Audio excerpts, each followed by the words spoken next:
Hello and welcome to another Arsecast Extra, as always, with James from Gunnerblog. James, good morning to you.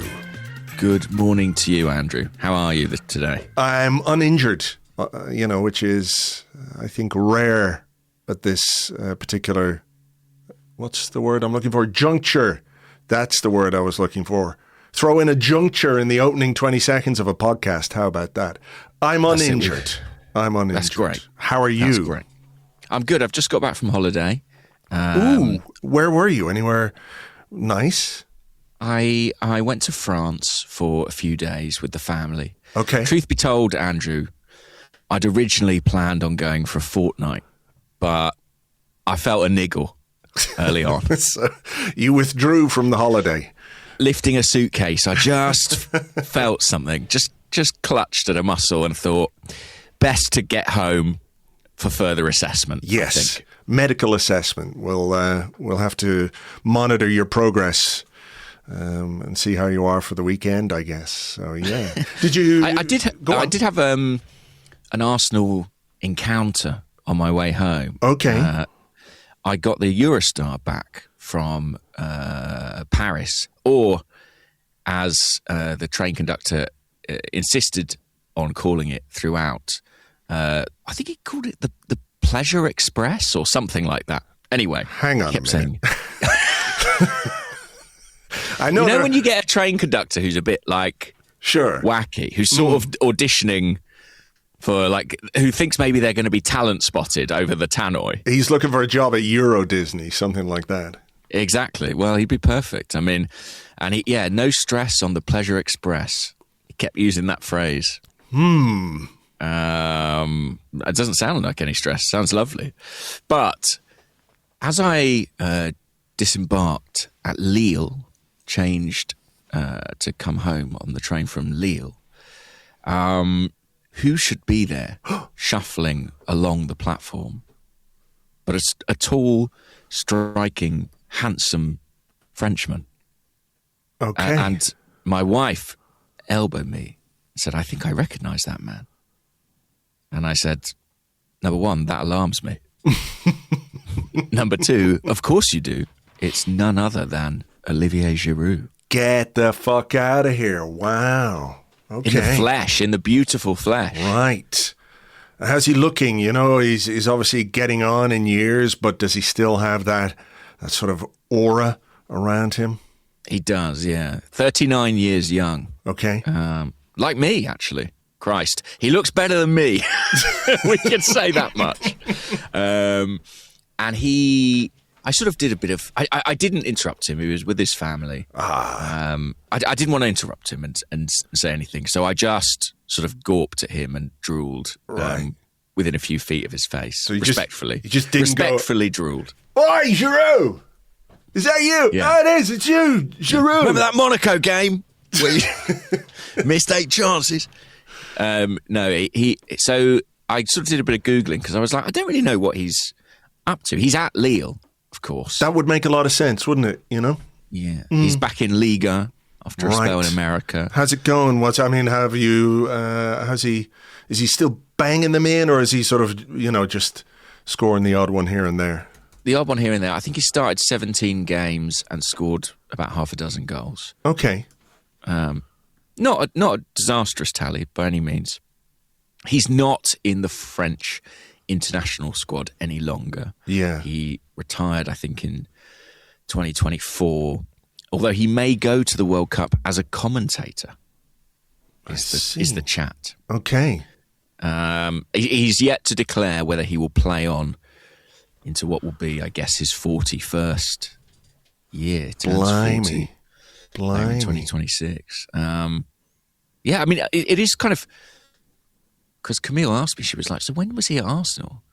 And the reality is, a very long time ago now. I mean, a decade or so ago, right? My goodness, because he left in that January, didn't he? When, in order to get the Aubameyang deal done, we had to sell Giroud. 2018. And he's really, I mean, he's almost had a kind of second career in some ways since then. I mean, went to Milan.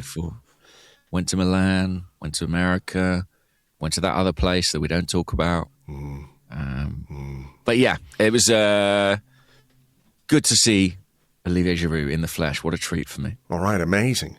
I had no Arsenal encounters this weekend, which is not unsurprising given where I live. No. We actually had a note on the Discord from one of our listeners. Okay. Saying that they had an Arsenal encounter. I'm just going to see if I can find it now. Not a question, says Gregors5966, but I met Eze today at work, and he's a lovely person. And then I clicked on his profile, and it says surgeon specialising in amputation. So there we go. I saw that one, and I thought he was just part of the sausage roll empire, Gregors. That makes sense. It would make sense. Yeah. Yes, a lot of injuries, Andrew. Or not. I'm doing the little rabbit fingers when I say injuries. I think maybe one or two might be injuries, and then there might be some common sense being applied to the situations that we find ourselves in. I think it's 10 players now in total who have withdrawn from international duty, either having gone away, not gone away at all, or come back when they have gone away. I think I might have already said that. I think it might be 11, but right, it might be a full team's worth. The list I've got in front of me is, I suppose it depends what you're counting. But Eze technically pulled out of the squad. Timber. Right. Madueke, Timber, Saka, Zubimendi, Trossard, Saliba, Gabriel, Nkapie. Odegaard they've got here listed as the 11th, but I'm not sure that counts. No, he was. You can't withdraw when you've never been inserted. Quite right, Andrew. Welcome to Biology with Andrew Mangan. Learning about the reproductive system. Well, I just meant that, he hadn't been playing, so he wasn't included in the Norwegian live squad. Yeah. Who can imagine a news outlet exaggerating a story around Arsenal? Can I just, in case there's a bit of background noise here, I don't know if you can hear it or if people can hear it on the recording. I hope not. I'm trying to minimize it as much as possible, but I've got the painters in, basically. For the first time since I moved into this house, we're getting the exterior of the thing painted. It's a hell of a job. Wow. Yeah. I can't hear it for what it's worth, so I doubt they can. I mean, I can sort of hear it in my headphones, but I'm hoping that it isn't really picked up on the microphone. So, so that's it. I can't hear it, but then a man in a coffee shop just now asked me what my name was 3 times, and I did not know what he was saying. So I don't know if I'm the best judge. He just kept saying, name? And I went, no. As if I didn't know. I thought he was asking me about a loyalty card or something. And they said, can I have your name? And I was like, no. Were you paying attention? Were you distracted by your phone? Do you have bits of baguette in your ear from your French visit? What's going on? Honestly, he did have quite a thick accent, but as part of the woke brigade, I am pitting it all on myself. Right. Of course. But I did deny this man the opportunity to know my name twice, so I feel bad about that. Okay. In the end, you're having the outside of the house. Yeah, the outside. Yeah. Like all the exterior. What colour? Red, of course. No, I can't have a big red house. That would not be good.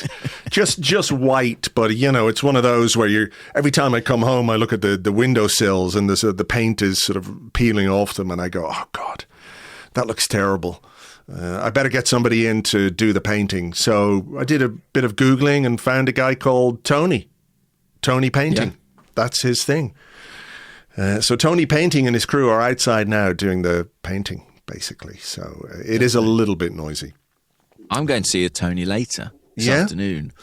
Yeah, me and a few other journalists are interviewing Tony Adams. Right. So... yeah, I look forward to that chat. Better Different than Tonys. Yeah, better than interviewing, I don't know, Tony DiRigo. Yeah, or indeed the house painter. Not to be disrespectful, but I don't know how much insight he'd be able to provide on Arsenal's title charge. No. And that's what you're interviewing Tony Adams about, is it? No, that's not what he thinks. He thinks I'm interviewing him about his book. Okay. But he's in for a surprise. Right. I mean, the old switcheroo. What other Tonys could you be interviewing? Tony Hawk would be good if we were involved in skateboarding. That would be good. That would be good. Yeah. That would be good. Tony Soprano, of course. Tony It's the dream Soprano. interview. Yeah. A few difficulties there. One, him not being real. And there's another fairly fundamental one as well. There is a big reason, yeah. James Gandolfini's fundamental unavailability for interviews moving forward. Anyway, good luck with that, Tony. Could be an interesting one. I wonder, will he wear a big red suit like you'd like my house painted? Because he wore a big orange suit at the Carabao Cup final, didn't he? He likes a colourful suit, doesn't he? He does like a colourful suit. I was thinking about what to wear to meet Tony Adams. I have met him before, but for this particular interview. And then I thought, it doesn't really matter what I wear. He'll upstage me. Mm-hmm. Yeah, you can't outdo him. He was a big... I want to say it was kind of tangerine coloured that he wore at the Carabao Cup final. Right. Did you see it? I sort of saw a picture, but a lot of my memory of the Carabao Cup is now wiped from my mind. So, well, should we talk about that? It feels like it didn't... It feels a long time ago, doesn't it? We already talked about that last week. I don't want to talk about it again. That just annoy me. No, I don't so much mean the game. Let's never speak of that again. Sure. I more mean kind of where it sits in your mind and in your heart 1 week on from that conversation. It is in the dustbin of history, I think, with pretty much every other League Cup final we've ever played. It's and a big bin. Trophy Man City have ever won. Yes, exactly. It's a big old bin. I don't know. I mean, listen, I think we got it out of our system a bit last week. This week has been, I think, we talked, didn't we, last week about maybe the interlull being useful, coming at the right time as a way of sort of forgetting about everything. And the sort of absence of any Arsenal stuff has been useful for me, I think, So I'm still not that happy about it, but I'm not particularly upset anymore because, at this point we have got bigger fish to fry. That was a goldfish. The Carabao Cup final was a goldfish. The FA Cup final is a trout of some kind. The Premier League is, I guess, the white whale. No? Okay. And then the Champions What's League. What's the Champions League? I would say, what's kraken. That? A what? A kraken. Is that a kraken? That's not a fish. But it is a sea creature of some kind. I would say it's that. What's that really fast one? Not like a sword. It's like a swordfish. A marlin. Oh, it's kind of a cool, fast, zippy fish. So I think that's the Champions League. But the white whale, of course, is the Premier League, which is what we're going for if we have any players. Well, so to come back to that, should we go case by case? I think we should.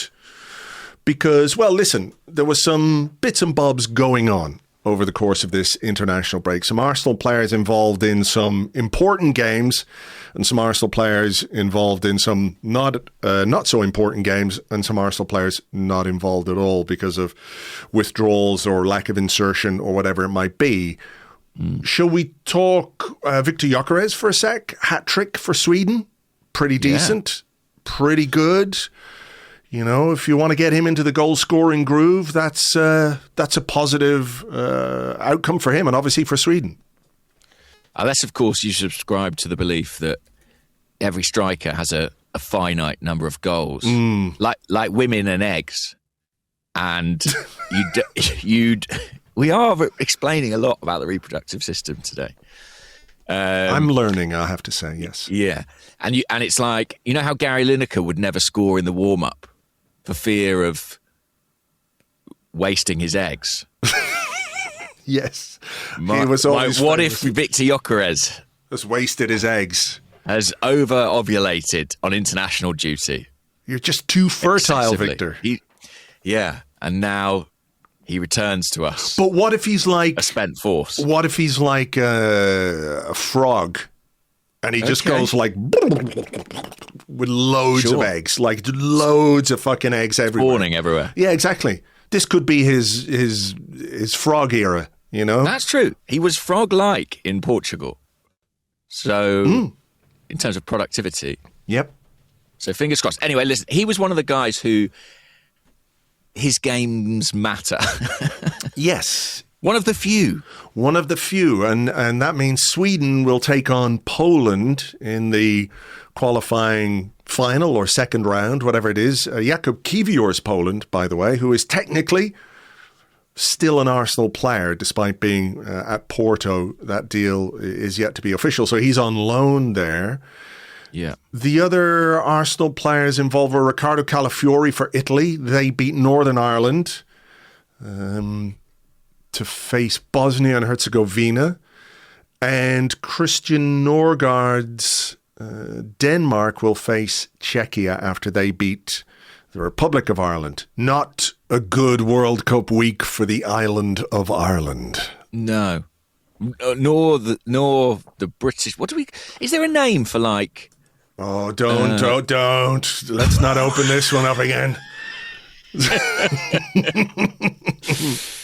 England and Company. What? No, is there a name for the two islands? Or the collection of islands that constitute England, Scotland, Wales, Northern Ireland and the Republic? Is there a name for all of that? The geographical name is the British Isles. It is, but I can't imagine the Irish love that as a name. No. So I'll just say it wasn't a good week for many of those nations within that geographic region. Mm-hmm. In World Cup terms. Yeah. Wales and both the Irish nations failed to make it. Yeah. Sad one. It was. So those guys had actual stuff to do. Mm-hmm. And still have stuff to do because they're playing tomorrow night. Indeed. None of them against each other, though, right? No, we don't have to choose. Apart from the Gyokeres Kiwior thing. But Kiwior, he's sort of gone.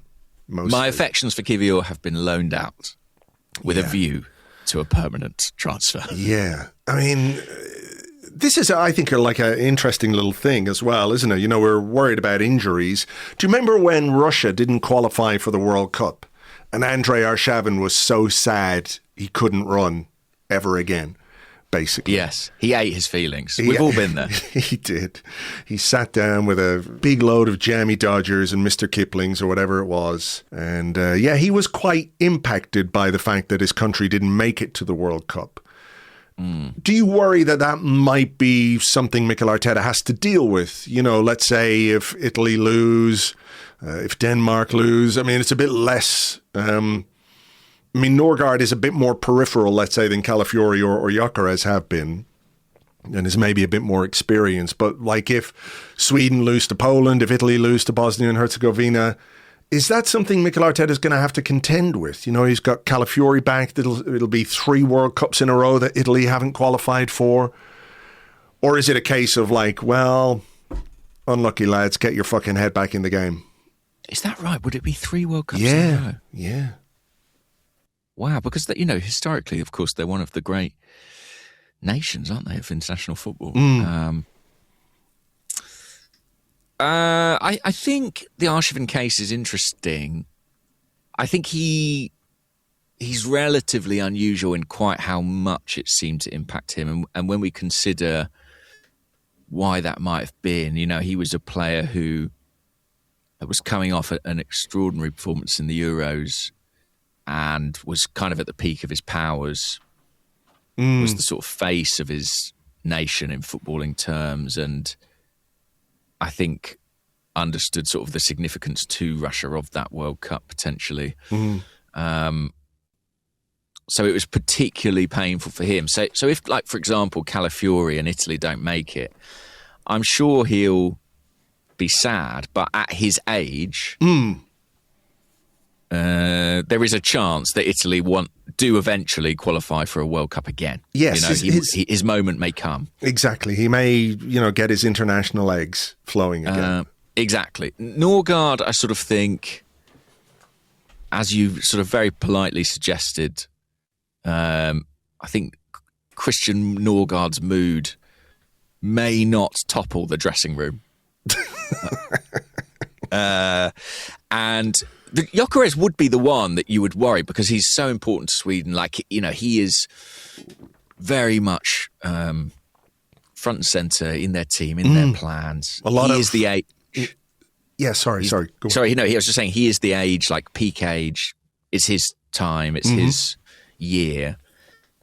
But I think what we know about Gyokeres and what we've seen of him, like a lot of goal scorers, he seems quite unflappable in some ways. I think he sort of seems to be, Arteta's spoken about his kind of dead-eyed stare and his almost kind of Terminator-like personality. So I suspect he would probably shake off the disappointment relatively easily. Did you see the little clip that was doing the rounds of Gyokeres before he takes a penalty?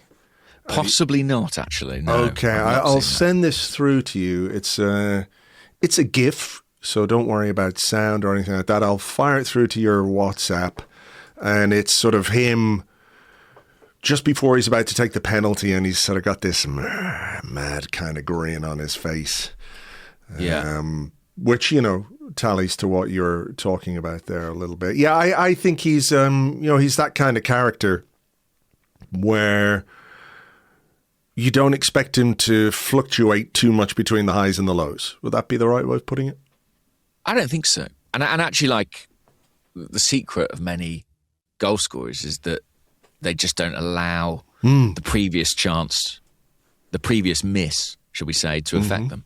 They just focus on the next thing. It's almost like beneficial to have a bit of a goldfish memory with these things. And he is a very unflappable guy. So I think I'm not too worried about the Arshavin effect. Flash forward to 6 months from now, Viktor Gyokeres, 27 stone, hobbling about the pitch, weeping. But, as champion, so that will be fine. That is true, actually, and frankly, he can do what he wants after that point. Let's talk about England then, because there was a bit going on there. Before we get to Noni Madueke, we could talk about Ben White and a bit of a surprise recall to the England squad. And it caused, obviously, some consternation among some of the usual suspects who haven't forgiven Ben White for what they consider to be turning his back on his country because he hates the badge, he hates the shirt, he hates the very ground, he hates lions, he hates the Queen, he hates St. George, the King. He hates all of it, and that's evident because... He hates Bruce Forsyth. All great British institutions he loathes. But he was back in the fold. Back in the fold. And on the score sheet for England, he was introduced as a substitute and there were boos. And he was greeted after scoring his goal with some more boos. And then there was an incident at the end of the game where he gave away a penalty. And there were probably some boos for that as well. I mean, listen, I think everybody, well, not everybody knows, because if everybody knew why it was he chose not to play for England, he wouldn't be getting this kind of hard time from sections of the fan base who are informed by sections of the media who are winding them up to no extent, or to no end, rather. I mean, as an Englishman, mostly, what's your take on Ben White being back? I was a bit surprised, actually. Not from... Look, I know he's sort of made clear a little while ago now that he would be willing to be considered for selection again. But I was a little bit surprised to see him get the call kind of this close to the World Cup. but especially given that he's not played a great deal with Arsenal of late. But there's no doubting his quality when he's fully fit and when he's on it. It's a shame to see the boos. I thought Thomas Tuchel, in his press conference, he kind of spoke vaguely around the topic of Ben White and the reaction. But one thing he said is I think he was asked whether Ben White should talk about it publicly, and he kind of said he thought he should. And I do think there may be some merit in that. I think the gap in people's knowledge or understanding, they maybe fill with quite a superficial impression of who Ben White is. And while I would completely understand his reticence or his reluctance to kind of rake over old ground, I think if he's going to be an England player moving forward, it's something that's worth addressing. Once I think you do one interview on it or one press conference where you talk about it, and actually you probably never have to talk about it again.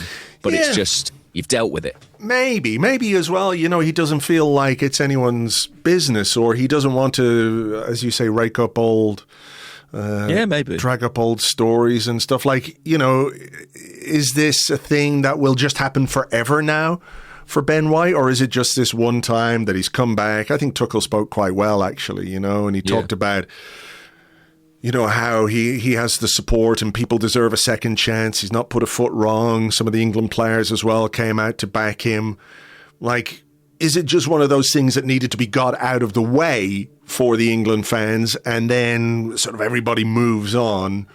Because, what's the point in fucking booing Ben White in the first place? But what's the point in continuing to boo him for no good reason? If he'd done something particularly egregious, I can understand it. I don't necessarily agree with it, but I can understand it. But, I think other players have behaved worse, maybe on international duty, or done worse things, and they don't get that stick, But yeah, I think that's fair. I think that's right. And as I say, I think people have quite a superficial idea of who this footballer is, and I think it's based on his look, his demeanour, his on-field antics, but his deep golden tan.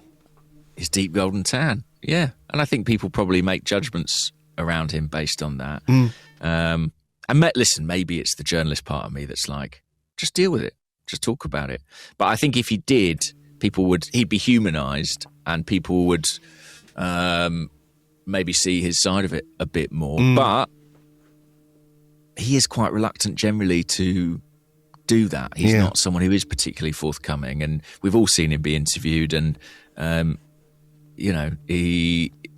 it's not something I think he would approach with any relish. So it's a difficult one. Maybe it's just out of the way, as you say. Maybe that was just always going to happen, and it will never happen again. I hope so for his sake. And he's still with the England squad, of course, because he's got a place to play for. Yeah, certainly.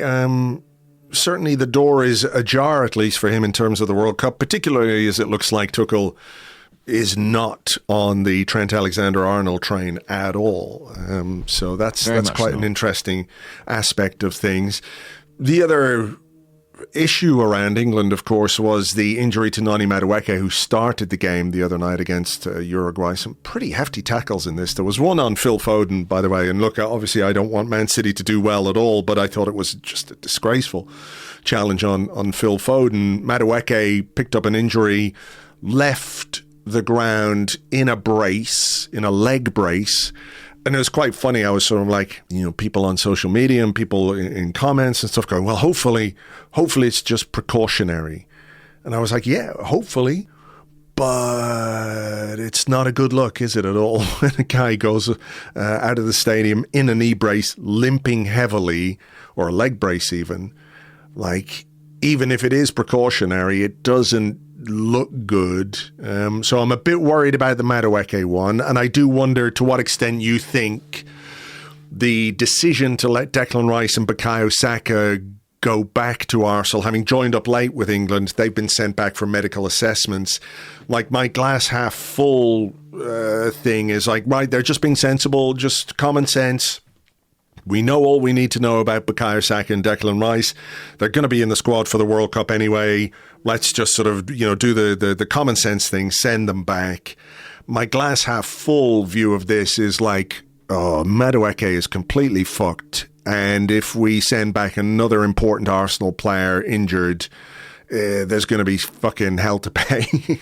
So do you think there's some element of, what we can read into the Rice-Saka withdrawals and the Madueke injury? Maybe there's a connection there. I mean, we spoke a few weeks ago, I think, about how Rice and Saka really did not need to be involved in these games. They're going to be on the plane to the World Cup regardless. And I think that is something to stress, that I think international coaches are probably aware that the best thing for some of these players' World Cups is to have a rest now. Because it's like 2 weeks, I think, less than 2 weeks, or maybe just about 2 weeks after the Premier League season ends that the World Cup starts. So there's no time at all, is there, to get any kind of recharging of the batteries? No. I mean, it's straight into it. And it's virtually a 12-month calendar season for some of these guys. So I think it's entirely logical. I mean, the wording from the FA sort of suggested they were going back to continue their treatment. So whether they're carrying little knocks here and there. I mean, on Noni, I'm hopeful it's not too serious. I mean,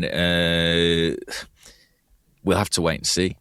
I'm hopeful we might get some news one way or the other on that later today. But I mean, it would be a big blow if it was to be significant. We should mention Eze as well in this, by the way. Yes. Obviously missed the cup final and then withdrew from England duty. It's looking like 4 to 6 weeks for him. I mean, the schedule favours us a little bit in that, obviously, in that we have the break and then we don't actually resume the Premier League for another week after we come back. So it's not inconceivable that he could be in contention for that first Premier League game. I think it will be a bit longer than that. Yeah. And Noni, I mean, let's wait and see. I'm a bit worried about that one, I have to say.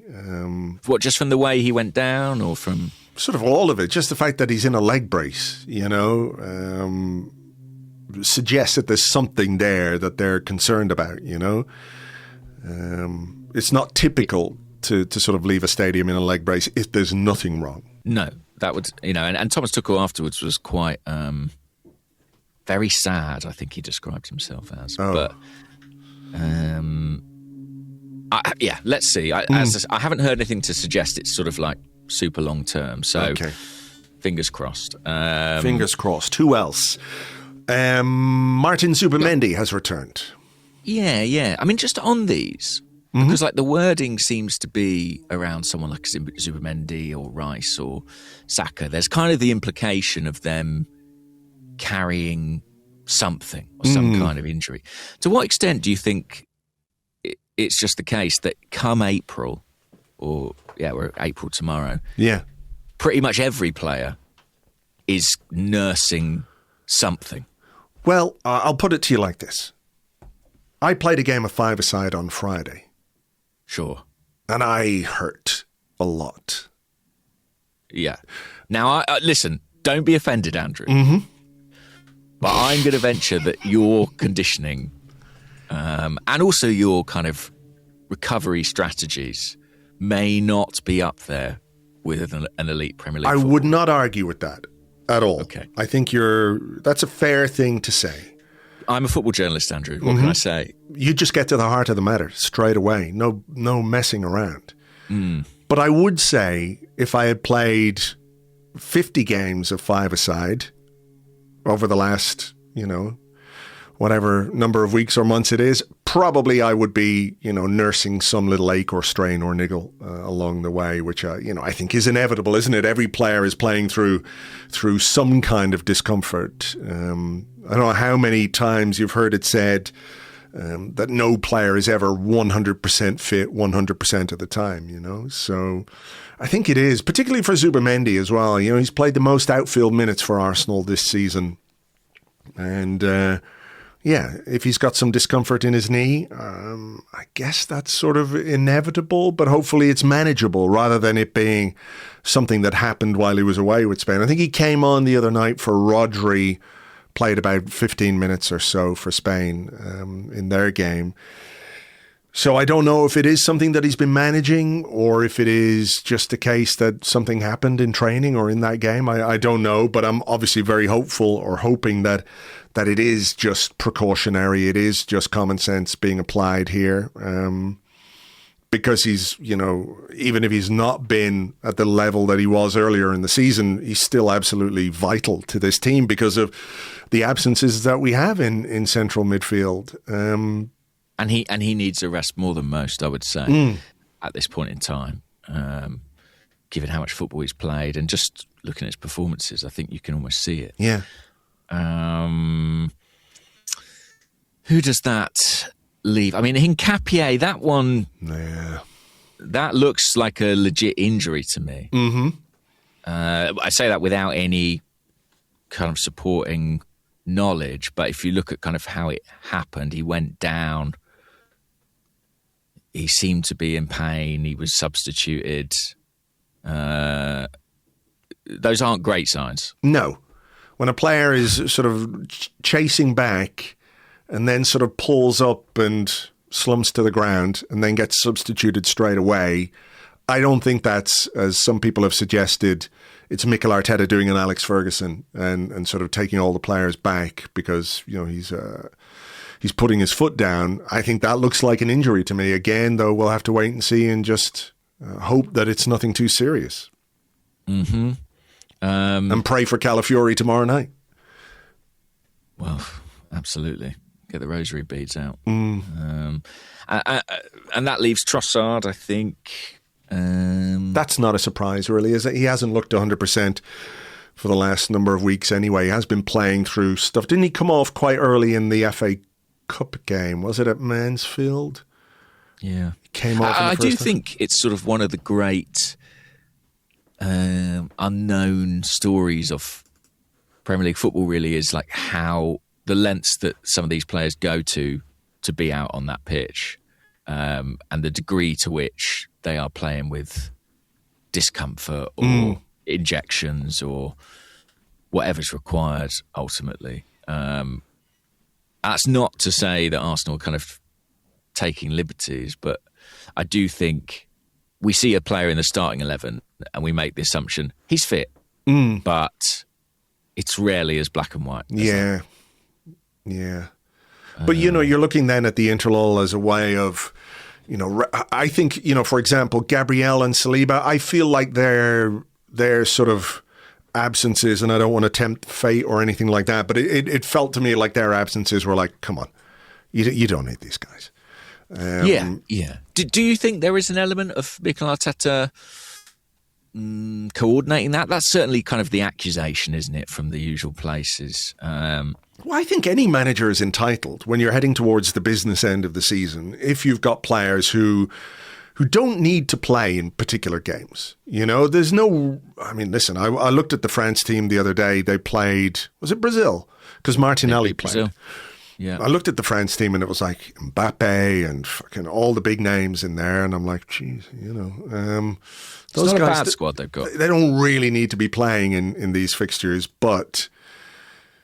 You know, I think if you are Arteta, I don't know how anybody could blame him if he had a quiet word with Saliba, quiet word with Gabriel and said, listen, you know, I would prefer if you didn't go away on international duty, you know, it's up to you, I guess, but, you know, we kind of need you for this run in.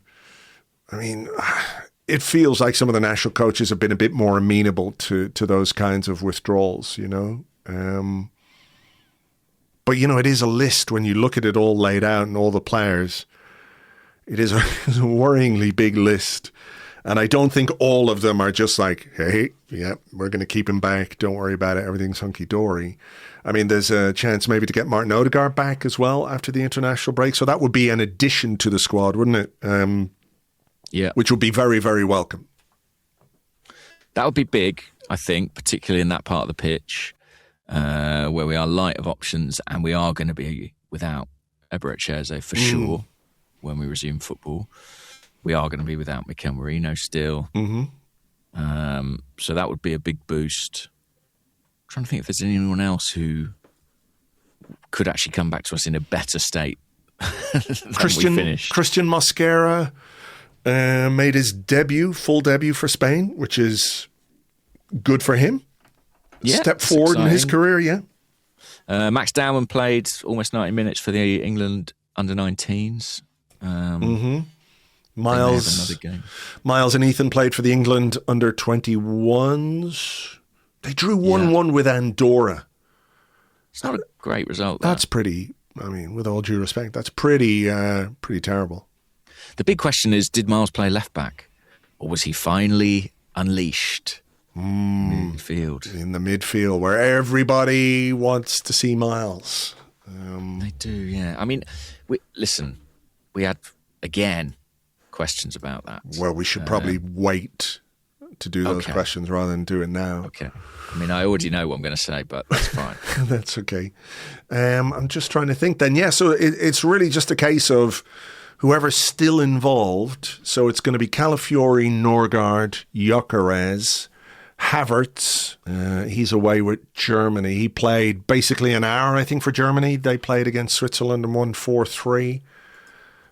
I mean, that could be beneficial, I would say. Yeah, he's somebody who needs some match sharpness, I think, would be a decent way of putting that. He certainly hasn't played a lot, so it does take a while to get yourself fully up to speed. Beyond that, I'm not sure who else there is. Mosquera, as we said. Yeah, I think we've done a decent job of rounding that up. Apologies if we did forget anybody.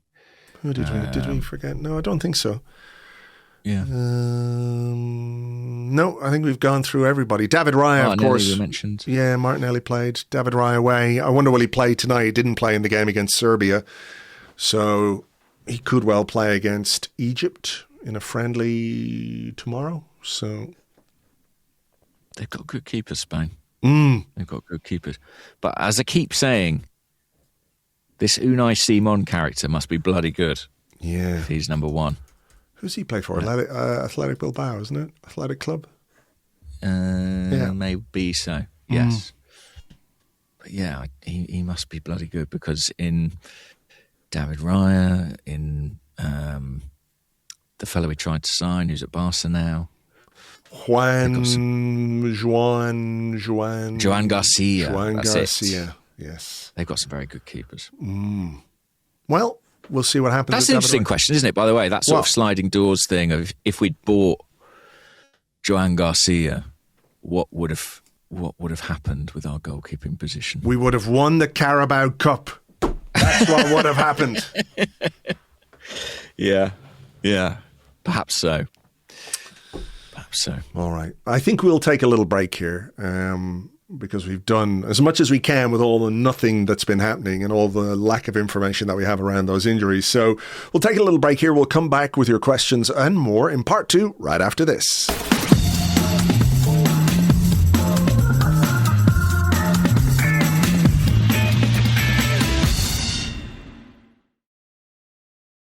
Welcome back to the Arsecast Extra. This is part 2 of the show where we answer the questions that you sent to us on Blue Sky at gunnerblog.bsky.social and at arseblog.com. Also on the Arseblog Discord chat server, which you get access to if you are an Arseblog member. On Patreon, we had a lot of questions about injuries. Loads of questions about injuries. Unsurprising, that. And we've already talked about all of that, mostly. Yeah. But I do have a question about injuries. Good. It comes from A.B. Gunner on the Discord. He said, I feel our injuries are as bad, if not worse, than last year. We've just got a better squad to deal with it, And it's really the main reason Arteta has gone with the style we are at now. Your thoughts?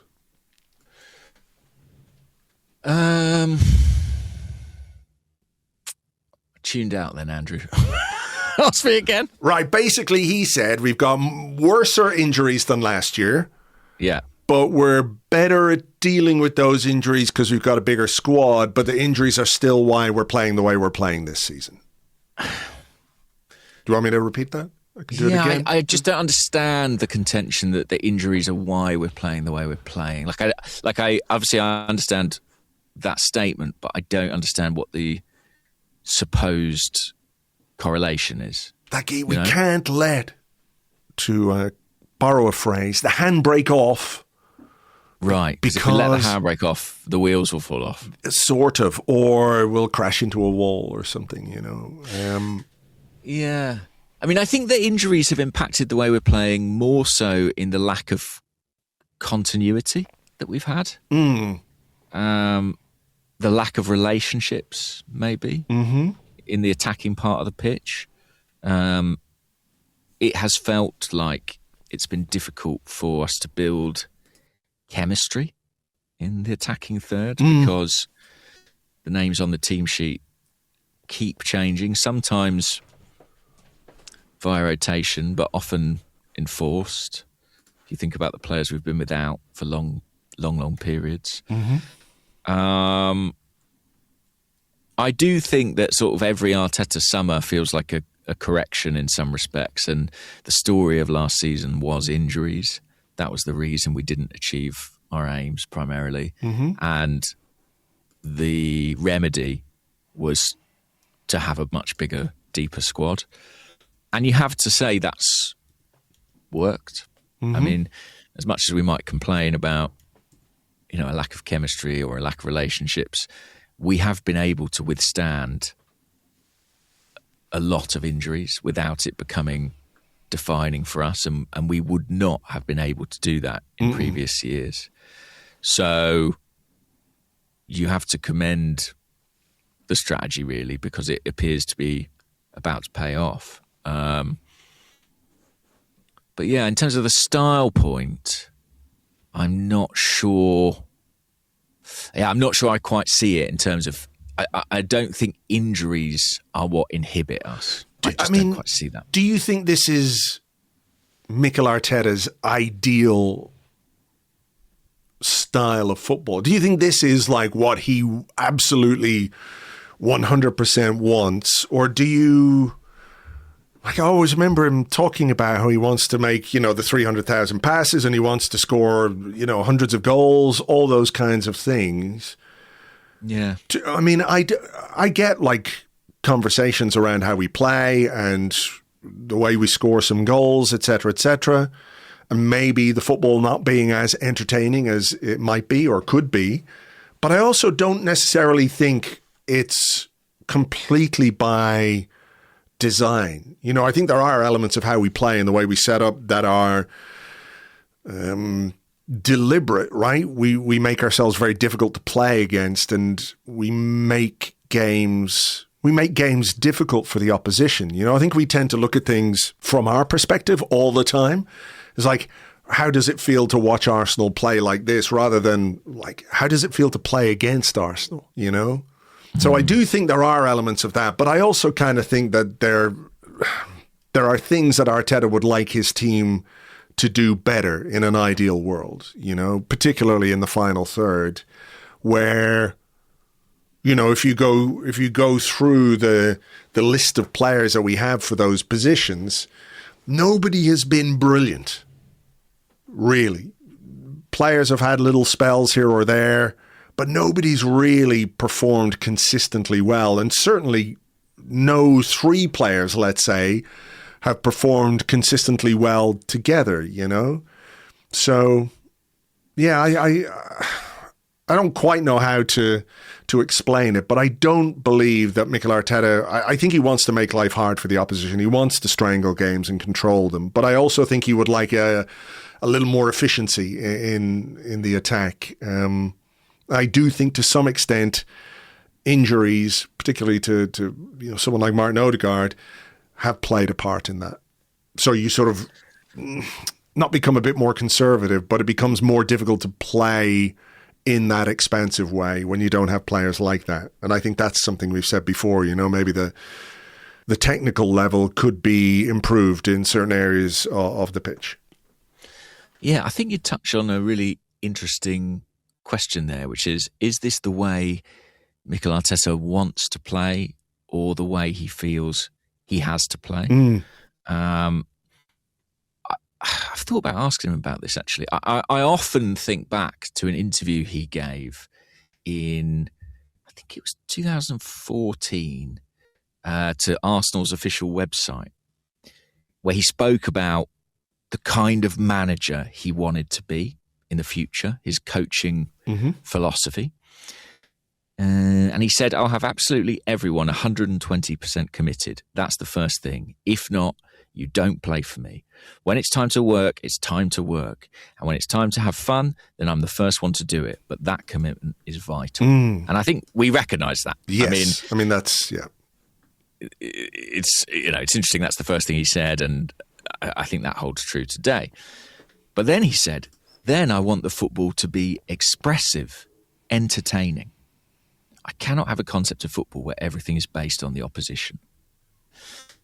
I don't remember hearing him use the word expressive very much in the last few years. No. And I'd love to ask him about that shift. My kind of hypothesis is that obviously that was a long time ago, and it was before he was a coach and a manager, and he was playing under a manager, Arsene Wenger, at that time, to whom those qualities were very important. And he's had a lot of different experiences since then that will have shaped him and influenced him and potentially changed his outlook. My hypothesis is kind of that at this stage in his career for Mikel, there isn't really a preferred way to play. That the team is adapted to the challenge that's in front of it. That he's built a team and a squad specifically pretty much to win this Premier League title. And they'll play the kind of football that affords them the best opportunity to do so. Like in nature, they'll evolve for their benefit to thrive. And I think that need to win far outweighs any sort of kind of core philosophical, stylistic idea. That's kind of what I think. But yeah, it is interesting. It is interesting. You also have to take into account the way the game has gone generally. That's also exactly. They're adapting to their context. Well, that's it. When you talked the other week about the man-to-man thing and how the game has changed, particularly at Premier League level, where everybody is so good and so well organised, it becomes more and more difficult to score goals. I think the numbers were doing the rounds, weren't there? The number of players in double figures is way lower than it was a few years ago. Goal scoring is more and more difficult in the Premier League because, generally speaking, the level of player and tactics and coaching is so high that whatever philosophy you might have may not apply to a new era or a different sort of different style, generally speaking, in terms of how the game is played. Maybe it's kind of go on. I was just going to say it's kind of a spectrum, a scale almost between that idea of being entertaining and that idea of being successful or winners. And Arsene, I think in his latter years, people felt he was more towards the entertaining end, that he was kind of ideology and style over substance to a certain extent. And Mikel, I think, is much more in the winning results camp at this point in his career, at this point in his life. in the context of the Premier League, as you point out, I just think that's where his priorities lie. Yeah, I think it's a really interesting question. Like, what is his preferred way of playing? I also think it's dictated by the availability of players you have. I mean, people often say, "Oh, Guardiola has played kind of beautiful attacking football," but they forget that for the first, maybe his most impactful years were at Barcelona, when he had perhaps the greatest footballer ever at his disposal. With loads of the other greatest footballers ever. Yeah, with a supporting cast of Xavi, Iniesta, Thierry Henry, Busquets, not bad. Yeah, not a bad exactly. group, and even at City, you look at his great years at City, I think, okay, maybe they're no Messi, but David Silva, Kevin De Bruyne are truly elite attacking talents. Sergio Aguero, Erling Haaland latterly, and Haaland has himself dictated a kind of stylistic shift. So I think every manager, and Tim Stillman speaks very well about this, but the style is determined to an extent by the players at your disposal, and what are the truly world-class elite talents, unquestionably so, at Arteta's disposal. You'd probably say Saliba, Gabriel, Declan Rice, David Raya are probably on the fringes of that group now. People might debate a Saka, but based on this season's form, I'm not sure you could say that. So it is players who are more adapted for that physical style of football. Yeah. So it's interesting. It is a fascinating one, because at this point of the season, it really does not matter how we play as long as we win. And I think that, that question of style might be something he thinks about during the summer, or thinks about in terms of, how he wants to build his squad again, or what way he wants to augment the squad in the summer with, potentially some departures and the need to add some players in the attacking end of the pitch. But for now, it really is just about winning. So if the style is to grind it, once we get over the line, that'll be plenty entertaining for me. True. All right. I was looking for a Myles question because I sort of trailed it in part one. Yeah. You must have one now. Yeah. Well, I know I saw them, but I sort of, without wishing to be disrespectful, kind of skipped over them because I was like, I feel like we've had this chat.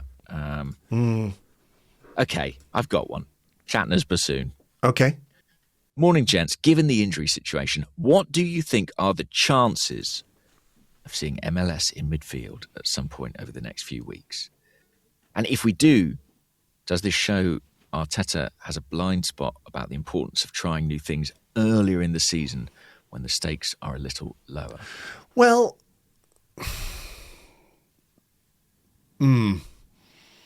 people have been talking about Myles, obviously, this season as, his minutes have been scant, He really hasn't played as much. But I don't think when he was being left out earlier in the season, everyone was going, well, we've got Calafiori, we've got Nketiah, we should play Myles in midfield.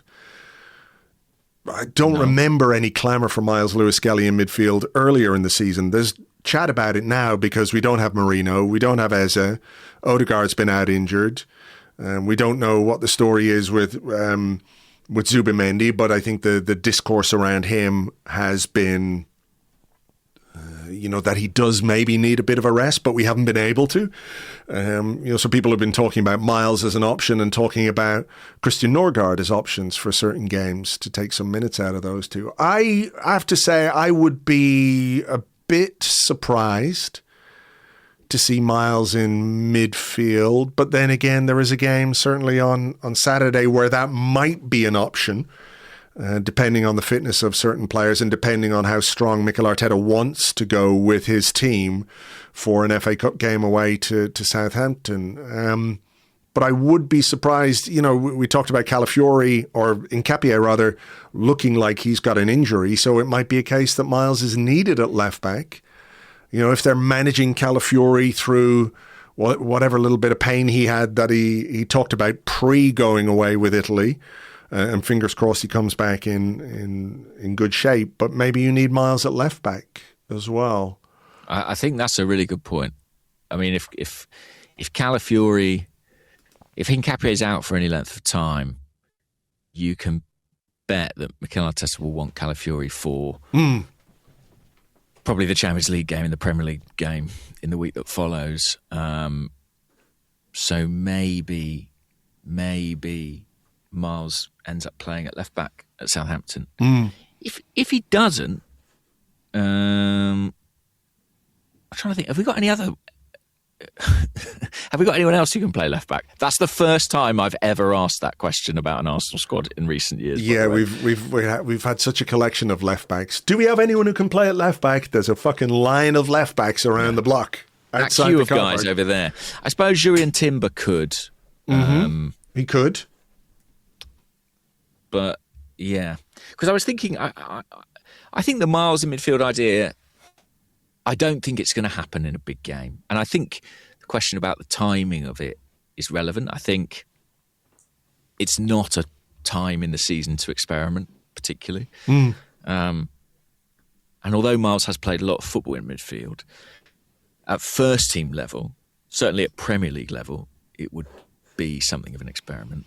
But Southampton, maybe. He could maybe have a chance of playing there. But even as I say that, the Nketiah injury, I do think means he'll probably start that game at left back. Yeah, people have said, I've seen people say, he's played in midfield for us before. Why won't Arteta go with this? And I think, he hasn't really.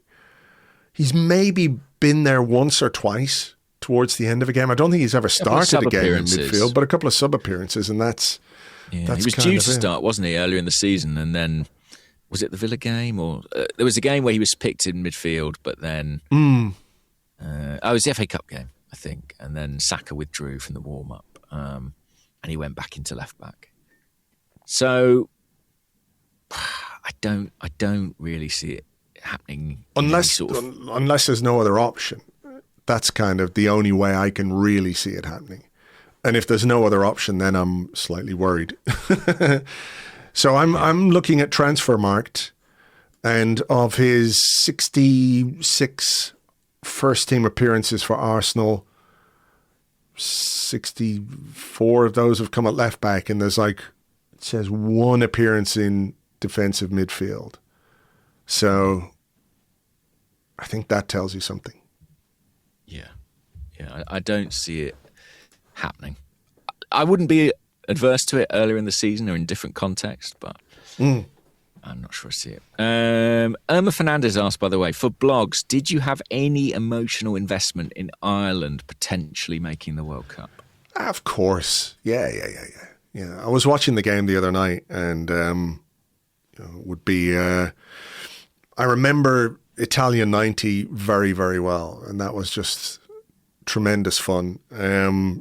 So for, I don't want to say for the nation, for the people of Ireland, it would have been amazing. But you just, you want your team or you want your country to win in a game, but they kind of blew it, unfortunately. They were 2-0 up, and they gave away such a stupid penalty.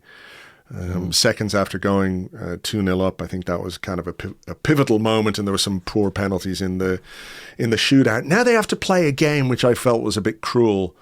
They have to play North Macedonia tomorrow night. That seems really what fucking is that? Like hard. A kind of runners-up?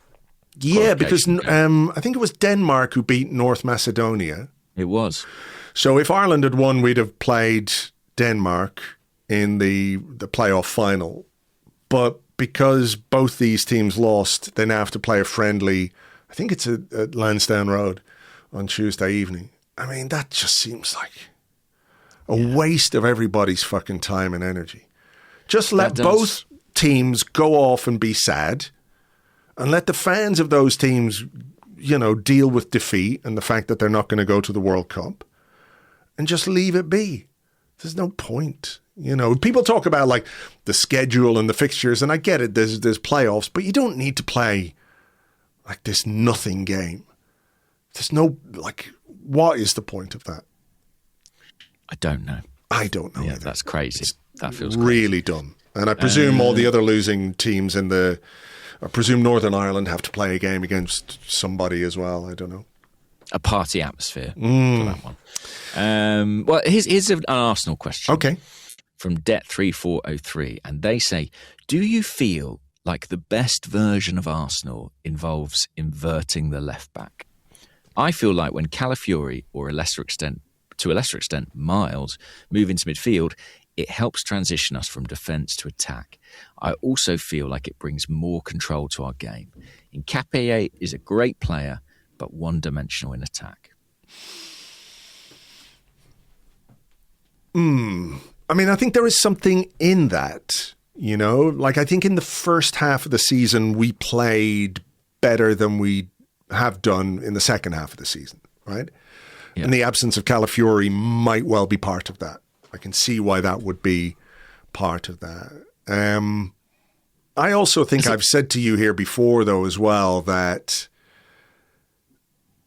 the inverted left back thing felt like it was getting a bit predictable, that it was something that maybe teams were beginning to target a little, those diagonal balls that pretty much always went over the head of Alexander Zinchenko. It happened to Myles a few times as well, where if there was, let's say, a bit of a flaw in his game or a weakness that was being exposed, it was him being caught on the half turn around the halfway line, So I think what it is that we think back to that brilliant first title challenge season when the team with Zinchenko in it, with Jesus in it, really clicked and played lovely football, right? Played the sort of football we weren't necessarily expecting from Arsenal, and certainly nobody else was expecting from Arsenal. So I think there's a slightly rose-tinted view of how that works.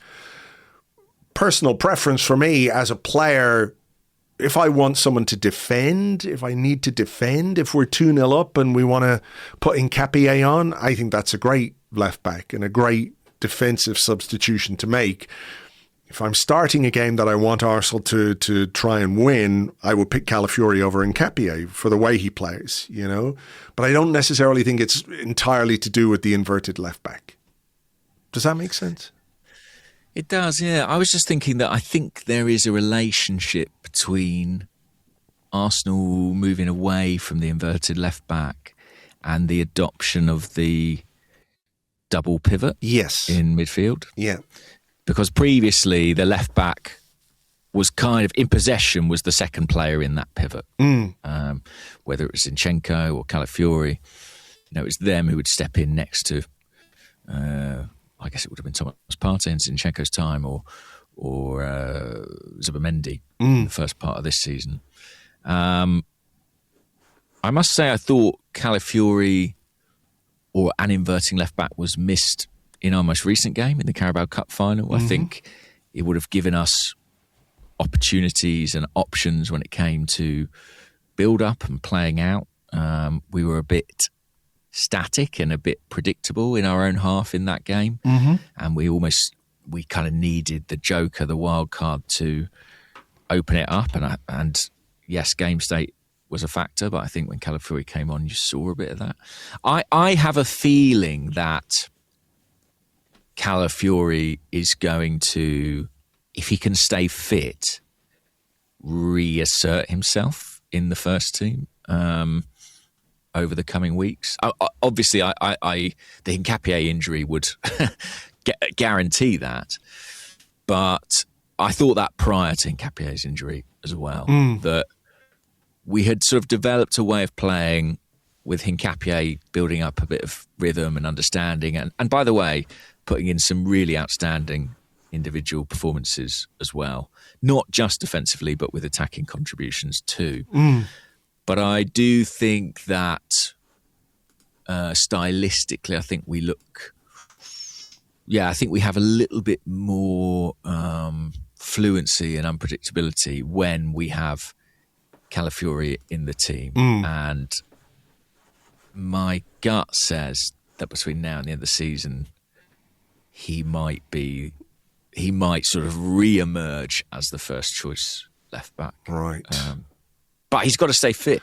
Yes, to do that. he does. He does. And hopefully he can do that because, I do think there is just something about his game that, if you talk about things maybe you're missing from this iteration or this current version of Arsenal and the way we play, it is that bit of maverick talent, isn't it? That bit of panache or flair or whatever it is that sort of goes beyond how he looks, but is entirely down to how he plays and the way he tries to make an impact in the game, and I think Arteta is a big fan of what he can do, which kind of seems at odds with the way people think about Mikel Arteta, but every time he talks about Calafiori as a player and what he can bring to the team, he's glowing about those qualities. The question, people might ask is, can you get players with that kind of attitude or that desire or that drive and play them further forward? Can you bring or get some of those qualities into your forward players rather than be depending on a left back doing something that most left backs don't do, Yeah, but I mean, if we're looking at this Arsenal team and the players who get touches in the final third and in the penalty area, the fullbacks are right up there, and I know that's a frustration for some, that they see our left back and our right back getting on the ball, receiving the ball in the kind of number 10 spaces, those inside channels. Sure. But if that is going to be a function of the way you play, you want that player receiving the ball there, certainly from an attacking perspective, to be Calafiori rather than Nketiah. Yeah. I would suggest. I think that's fair. What about this one? Reg791 on the Discord says, do you think Saka would benefit from having the captaincy given to someone else so he can concentrate on his own game? How much do you think the captain's armband has an impact on Bukayo Saka and the way he plays? For me, it doesn't. I don't think it has a significant impact. There's nothing. It's not that I don't believe the captaincy can come with some added weight or responsibility, but there's nothing about Saka that makes me think he would struggle with that. When I think about the moments where he's stepped up for Arsenal to take penalties, for example, in high-pressure situations, I don't think he is scared or put off by responsibility. So, yeah, I don't see the armband as being the thing that is weighing him down. What about you? No, I don't think it has any impact whatsoever. I think, his form and the way he's played this season is distinct from being captain.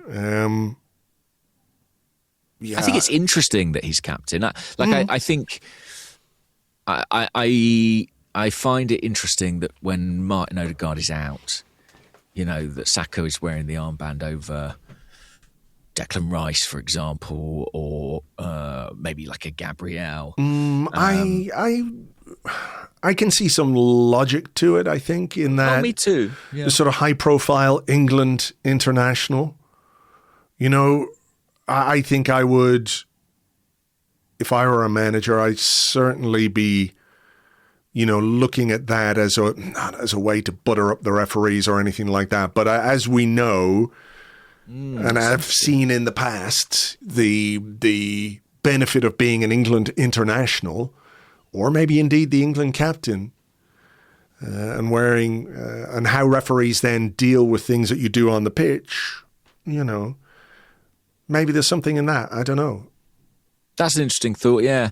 And his seniority at the club, I guess, over Rice, in terms of how long he's been there, I think that sort of weighs it a little bit in his favour.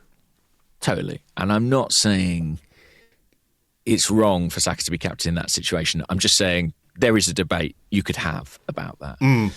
But either way, I don't think it's dragging him down. No. I really don't. I think there are issues around his performance this season, and I don't think he's at the level that any of us would hope for, but I don't see the captaincy as being one of those things. No. What about this one? This one comes from Sheeb or Sheeby on the Discord. And he says, hello, gents. From what I've surmised from the 2 Arsenal podcasts I listened to, most fans seem to prefer winning the Premier League over the Champions League. Maybe I'm in the minority, but I rate the Champions League higher. I get that losing the league from our current position would feel like a huge fumble, but as a big club, we need to build our European pedigree.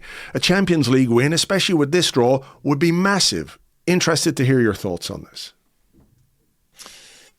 Yeah, it's really interesting, this. I think if we were to step back and take a kind of 150-year view of the club, I think the Champions League is the biggest deal. I think it becomes, like, the fact that we've never won it, what it would mean to win it, what it would do for our kind of global standing is enormous.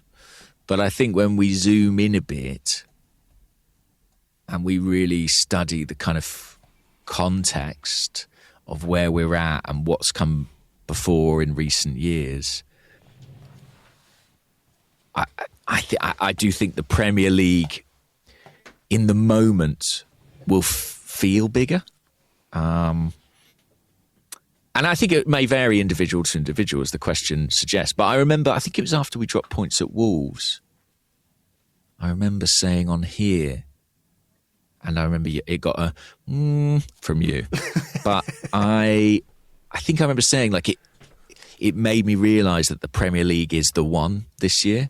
Oh, yeah. That I don't know why I went to that. Well, I think it because the idea that, you know, the idea of classing the Champions League as secondary to anything is kind of absurd. It is arguably the biggest competition Arsenal are in this season. But I just think the sort of pain that we suffered after dropping those 2 points, I think sort of outweighed, probably almost anything we could feel in the Champions League, because I think that there's such a need for this team to take that step in the Premier League this season. And I almost feel like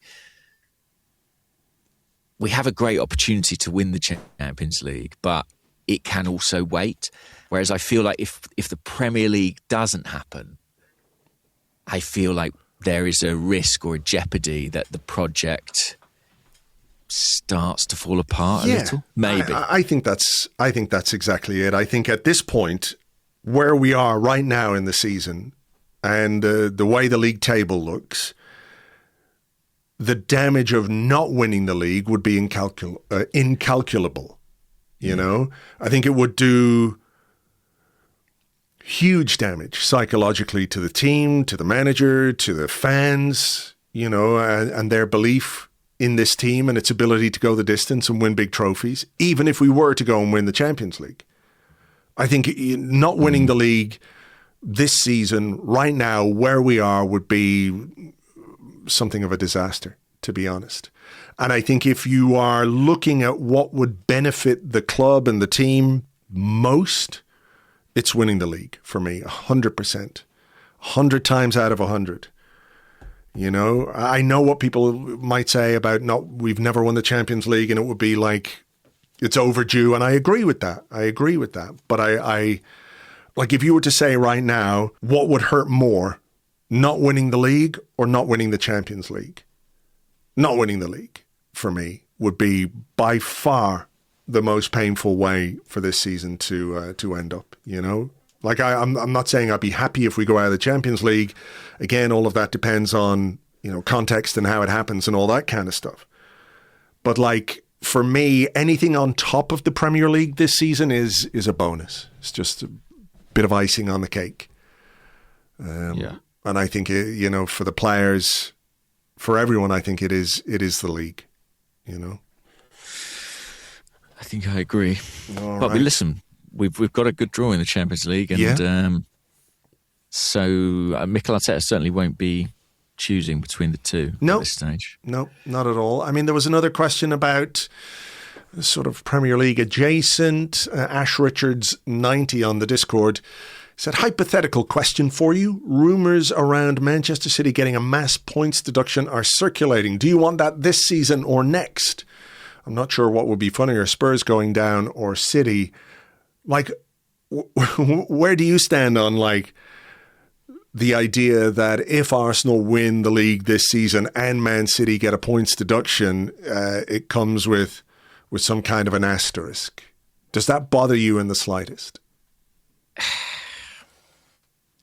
Do you know what's funny? I think when did the 115 charges, when were they first? 1983. Pre-podcasting. Yeah. No, but I seem to remember podcasts were on vinyl back then.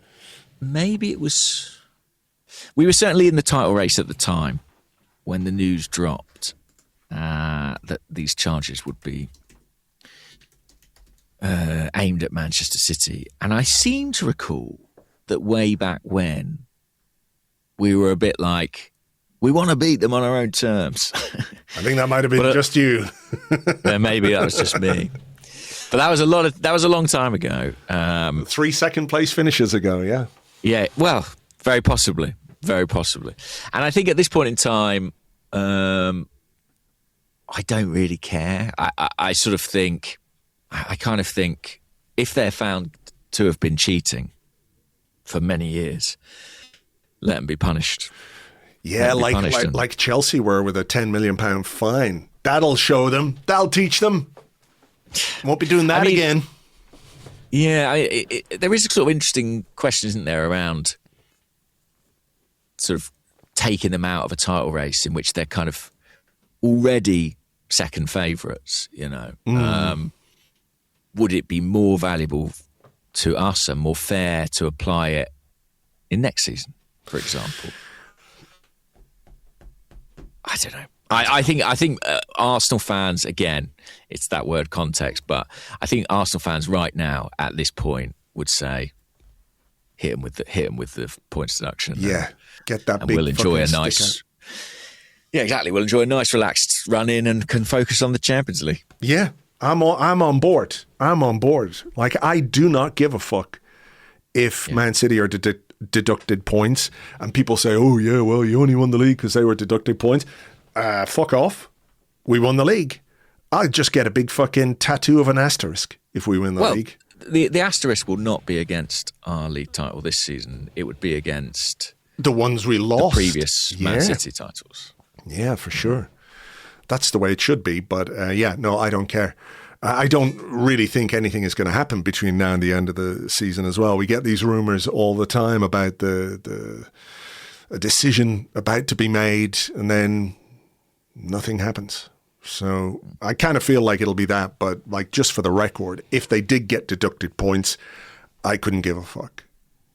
It takes nothing away for me from what Arsenal have done or will have done. So here's a tough one. Go on. Let's go out on this one. Who would you rather go down? Man City or Spurs? Spurs. Same. Spurs, because they will have earned it. You know, Man City being relegated by getting all their points taken away. You know, I'm not saying it's artificial. It's their own fault. They had it coming. It would have an asterisk against it, Andrew. It sort of would have an asterisk. But if Spurs' relegation would be pure. Yeah, exactly. Football purity. That's what we like. So, yeah, 100%. No one could take that away from them. No. They were that bad, legitimately. No. And the football gods and universe should not take that away from everyone. You know, I think we need to enjoy that. I think we need to enjoy that one, to be honest. All right. I think we've done our best, given that this is an interlull. So thank you, as always, for being here. We'll keep our fingers crossed about injuries. Hopefully some good news this week. Nothing too serious for the boys impacted. And we can get ourselves back on track this weekend. So for now, take it easy, folks. Thank you for being here, as always. And we will catch you on the next one. Bye-bye.